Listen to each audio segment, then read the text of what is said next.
Hi there, and welcome to the Paula Fiscal Show.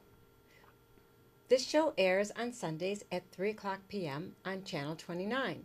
We also have a Facebook page, so like us on Facebook, Paula Fiscal Show, and you may also turn in your questions or your inquiries into paulafiscalshow@gmail.com. We are beginning a series of Women in the Arts for this period in March 2016 of San Francisco. As I said before, this show has been airing for 1 year, and we want to cover and begin to cover more of women in the arts. So we have invited as our special guest today a woman who lives and works in San Francisco by the name of Donna DiGiuseppe, who has a particular interest in women in the arts, but not just in this era, during the Renaissance. So welcome very much, Donna, to the show, and we want to hear everything you know about your favorite Renaissance artist. Thank you, Paula. It's exciting to be here. I came across Sofonisba Anguissola when I was doing my Master's of History at San Francisco State. I wanted to find a woman who had done something by her own merit, who had accomplished something amazing, not just by virtue of her family or her family's status, but by what she actually accomplished. So when I discovered this artist, Sofonisba Anguissola, she actually lived for almost a century. And during that time, she painted dozens of oils, and her paintings are all over Europe and America. And she started as a young girl in the first third of the 16th century, and her parents sent her to train with master Mannerist artists in her area, Cremona, Lombardy, northern Italy. From a very young age, from the age of 5, 6, or 7, she started training. So 5, 6, and 7. So she began her career very early. She began training very early, and when she was in her late teens and early 20s, she produced some incredible masterpieces. And her reputation spread. It spread to Rome, it spread to the circles of Michelangelo, it spread to the circles of Vasari, and then due to political happenstance, she was called to the court of Philip II to Was this a scandalous activity, or was this something she welcomed and encouraged? Well, she had the support of her family, and through diligence and her parents' support of her, she grew a reputation in her region, and the Lombard nobles appreciated her work. They invited her to their courts to show her work, and her reputation spread. So was it portraits or landscapes? What did she excel in? Her entire life, she did a wide variety of genres. She did great thematic pieces. She did religious pieces. But her real fame was in portraiture. And she had the opportunity when she was serving for almost 10 years at the court of Philip II in Spain to do the portraits of the entire Habsburg Spanish dynasty. In fact, the Habsburg Spanish dynasty's family tree can virtually be shown through Sofonisba's portraits, which is really exciting for a time when we historically thought that most work was being produced by men. And yet, Sofonisba did a groundbreaking portrait of the king. The king had typically been shown with a sword in hand, on a horse, looking like an emperor, looking like a warrior. Sofonisba showed Philip II with a rosary in prayer. And quite possibly she did this after the death of his queen, Isabel de Valois. She's showing him in mourning for his wife. And so it's a real tender rendering and a groundbreaking portrait in that she's framing him differently. And that may have been influenced in part by her closeness with the family, her intimacy with the queen and with the king, and who knows, possibly by virtue of her perspective as a woman. And how much time did that take to do the whole family? Sofonisba was with the court from 1560 to 1572, and in that time she probably did a dozen paintings that we know of. 1560 to So 15... she easily did one a year, if not two or three a year. And that wouldn't include drawings that we may not have inventoried. And there also were two very large palace fires. So many of her paintings may have been destroyed.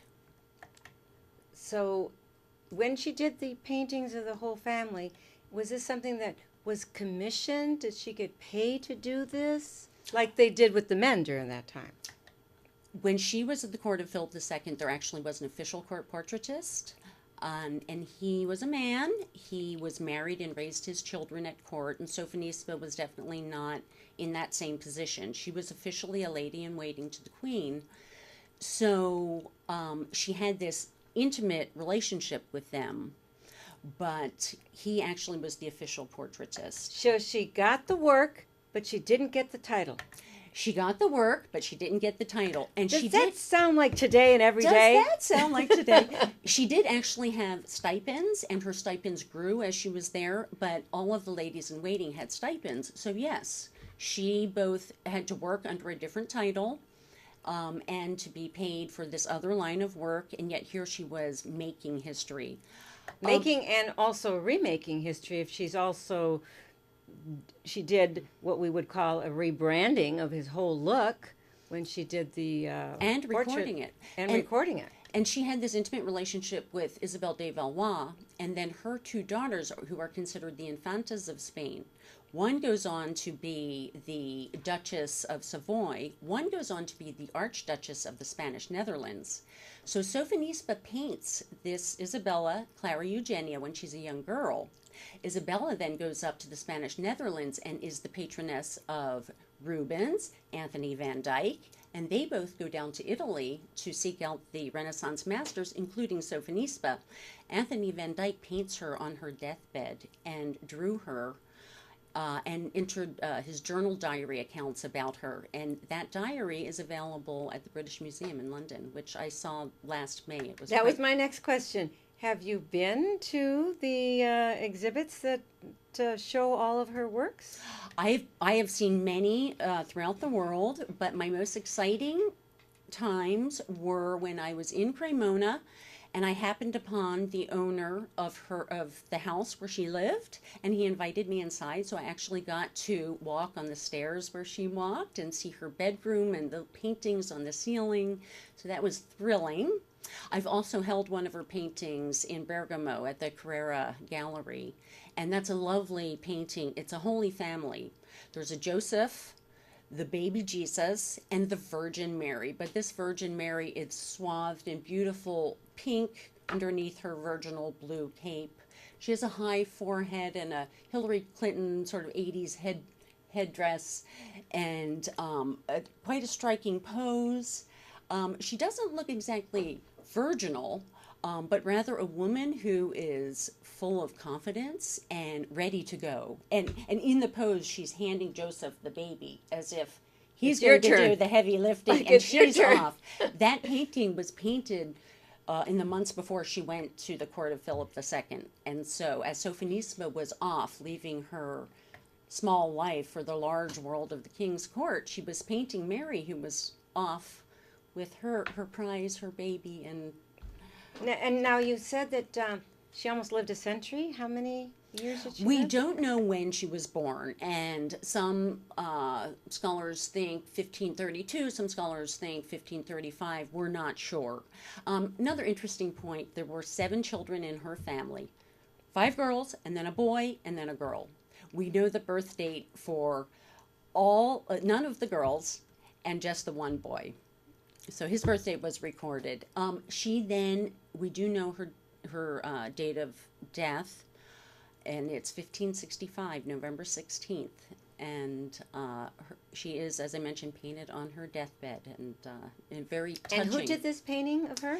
And that was by Anthony Van Dyck, and Okay. it is today in Turin at the Gallery Sabauda. Now, I'm sorry, I may be mispronouncing the name of the gallery, but it is in But it Turin, does and exist. it is a touching, lovely painting. And earlier you were talking about how her whole career was in eras, different eras, and you wanted to tell us a little bit about that?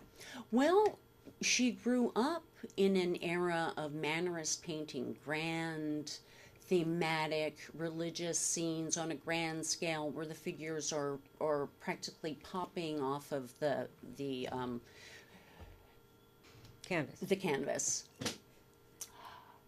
And she started doing portraiture at that time. She has some amazing portraits with always a focus on the eyes and the face and the hands.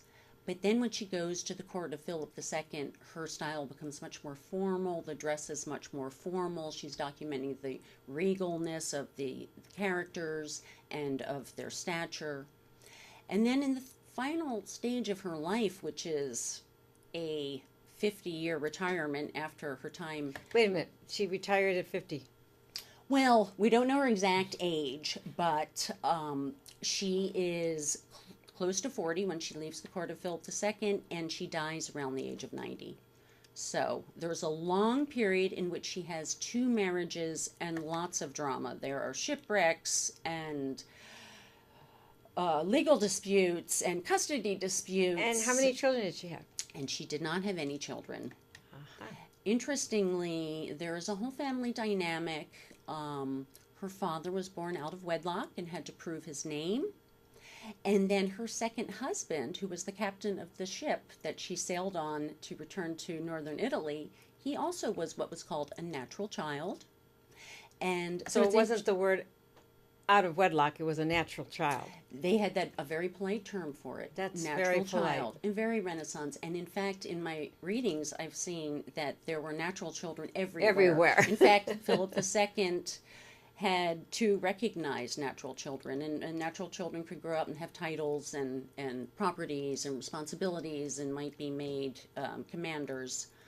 So while they may not have had the full stature, they were definitely recognized as a part of life. And maybe this stemmed from years of they did not quite have birth control as we do. So, Well, that's one aspect, no doubt.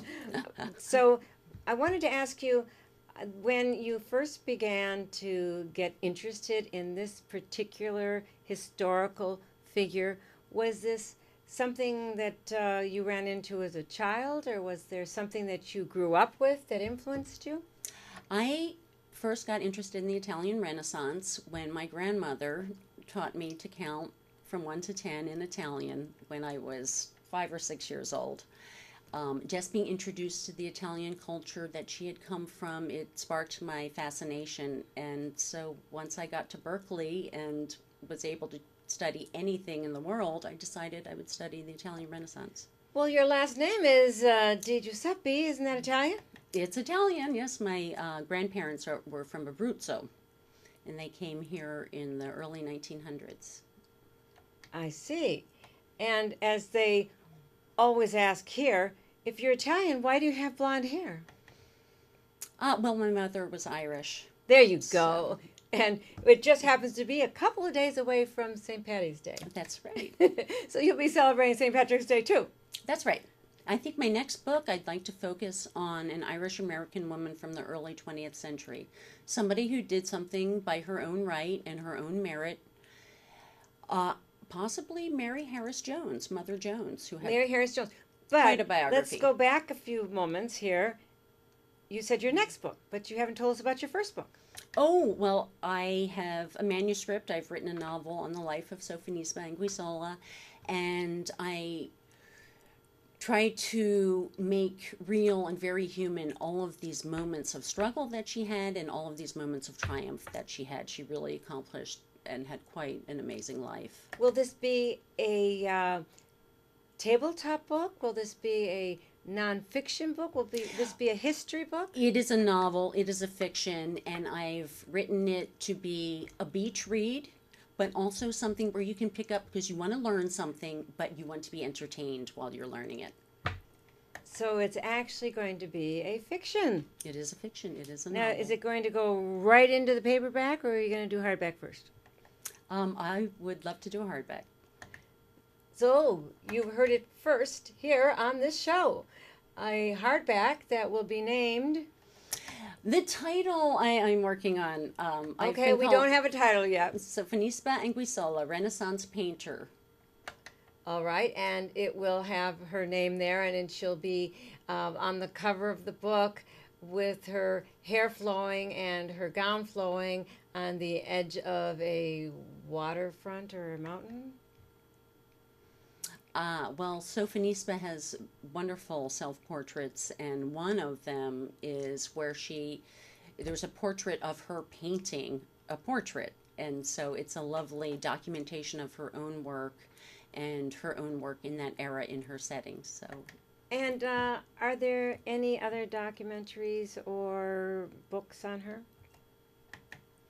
There are wonderful materials on her. I have relied on the Cremona Catalog, which was published primarily in Italian in 1985 and then again in 1992, and it is a complete compendium of all things Sofonisba, everything she worked on and all the connections in her life.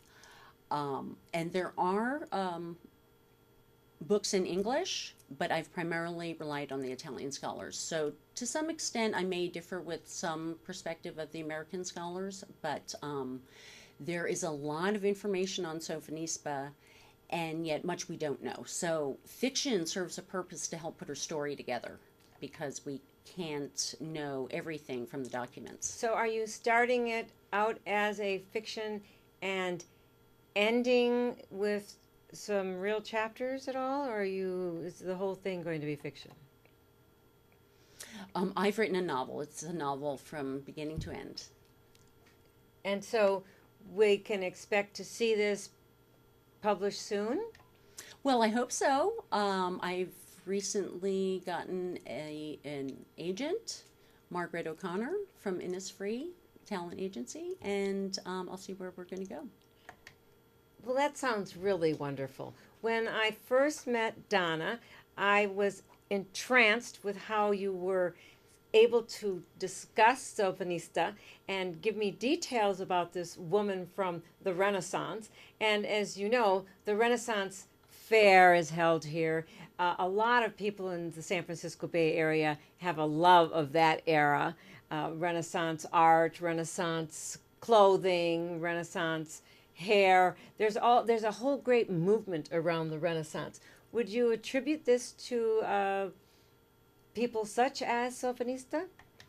Well, I think we've always had a fascination with the Renaissance. It's such a colorful period, and so much is known, and yet so much is not known. So there's lots of area where we can fantasize about what could have been and read into our values or trying to construct to see if their values were different. So it's a fascinating period. But interesting you mentioned the Renaissance Fair, because when I was a young girl, my parents took me to the Renaissance Fair, and I did not yet have the interest that I have today.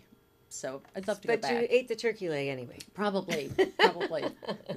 Yeah, we all know the Renaissance Fair for its turkey legs. So if you had to give our listeners and our viewers a couple of tips on how to get started into learning about the history of a particular person, a Susan B. Anthony or your Sofonista or anyone, what would you suggest? I think it's best to go to the primary sources. Sofonisba had paintings, but there were also letters from her family and letters from nobles about her family and letters from the king's court. And so I went back to letters and actual documents, and then also studied the paintings to interpret the narrative. But if you trust your interpretation and you go to the original sources and you read them sincerely to try and put yourself in those shoes, then you have your own interpretation, and you should trust that. And where was it that you were able to obtain all the documents of her? So much is available online now, but I actually was studying at San Francisco State University, so with interlibrary loans, I was able to get so many sources. But now you can get most things online and even archives online. So when you were reading the letters, were those online? I read letters through the Cremona Catalog, which I actually had the physical book in front of me. And the Cremona Catalog is available on the Amazon.com? That you probably need to get it through a library, through a library loan. So it's a 6-inch document. It is. It's a big book. It's thick, and it's mostly in Italian, some Spanish and French. Aha. So that, would you then suggest that anyone that's interested in studying any of the Italians, that they speak a little bit Italian, because most of the documents are in that language? Well, that certainly helps, but there are also plenty of secondary sources if you wanted to read what academics have said. And then you can read somebody else's interpretation and see if you agree, which is also interesting. And is there a catalog of all of her paintings? The Cremona Catalog lists everything that is known up to that point. Now, some have been discovered since then, and my friend Alfio Nicotra in Catania, Sicily, is still discovering works by Sofonisba in Sicily. So there are a lot of works that were not documented at all and are coming up. And some of her pieces were misattributed to other artists. Today in Boston at the Isabella Stewart Gardner Museum, there's a Sofonisba portrait there that was purchased by Isabella Stewart Gardner when she thought the painting was by Titian, the great Tiziano, and only to discover it actually was by Sofonisba. So Sofonisba was that good. So the value went up on her painting, or did it go down? Well, it would be probably more valuable as a Titian. But with the increased knowledge about Sofonisba, who knows? Now, in the Doria Pamphili Gallery in Rome, Sofonisba had a portrait it's a double portrait of husband and wife, and it used to be on a main gallery floor.